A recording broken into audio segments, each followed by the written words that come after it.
बिस्मिल्लाहिर्रहमानिर्रहीम।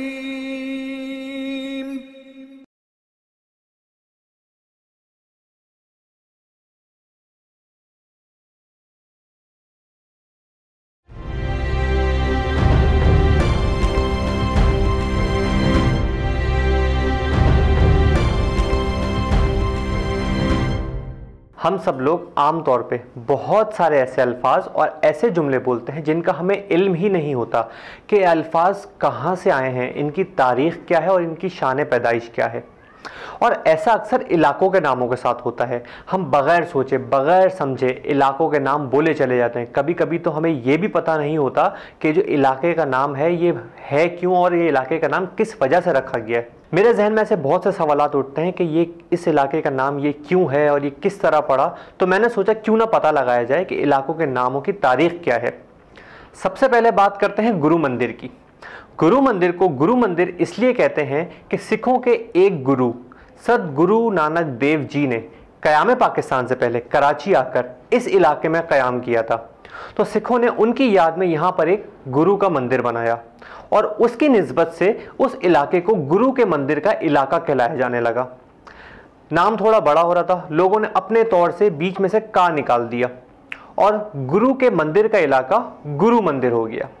अब बात करते हैं पटेल पाड़ा की। पटेल पाड़ा गुरु मंदिर का पड़ोसी इलाका है। सबसे पहले तो हमें पाड़ा का मतलब जानने की ज़रूरत है।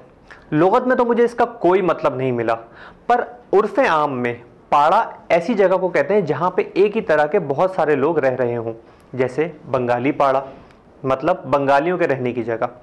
तो क़याम पाकिस्तान के बाद इस इलाके में हिंदू, इस्माइली और पारसी रहा करते थे। तो जैसे ही कोई हिंदू वफात पाता था या हिंदुओं की कोई भी लावारिस मकान, दुकान या कोई भी जायदाद होती थी तो पटेल उसके कानूनी वारिस करार दे दिए जाते थे। इस तरह यहाँ पे पटेलों की आबादी बढ़ती चली गई और इलाका पटेल पाड़ा कहलाया जाने लगा। सोल्जर बाज़ार के इलाके को सोल्जर बाज़ार इसलिए कहते हैं कि गोरा साहब के ज़माने में यहाँ पे निचले दर्जे के कुछ फ़ौजी रहा करते थे और वो पास ही एक बाज़ार से अपनी ख़रीदारी वगैरह किया करते थे। तो वो चूँकि फ़ौजी थे जिनको अंग्रेज़ी में सोल्जर्स कहा जाता है, तो सोल्जर बाज़ार जाते थे और वहाँ पे उस बाज़ार में अक्सर सोल्जर्स दिखते थे। तो उस मुनासबत से उस इलाके का नाम सोल्जर बाज़ार पड़ गया। अब आते हैं लालू खेत की तरफ।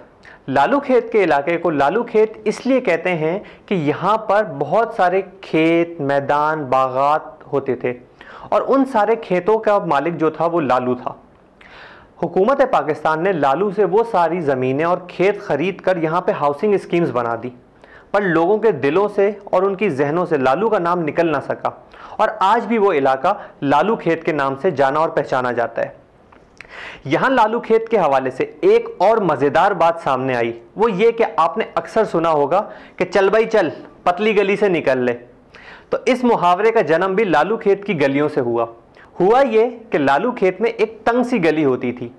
तो लालू खेत के बासी अपनी रोज़मर्रा की बातचीत में उस तंग गली को रेफरेंस बनाकर कहते थे कि चल भाई चल, उस पतली गली से निकल ले। इस तरह ये मुहावरा लालू खेत की गलियों से निकलता हुआ पूरे कराची में फैल गया और आज भी किसी किसी की ज़बान से आपको अक्सर सुनने में आता होगा कि पतली गली पकड़कर निकल लो। आप लोग अपने इलाके के बारे में मुझे YouTube, ट्विटर और फेसबुक के ज़रिए बता सकते हैं। बाकी इलाकों के बारे में इंशाल्लाह फिर कभी बताऊंगा। आज के लिए इतना ही। अल्लाह हाफिज़।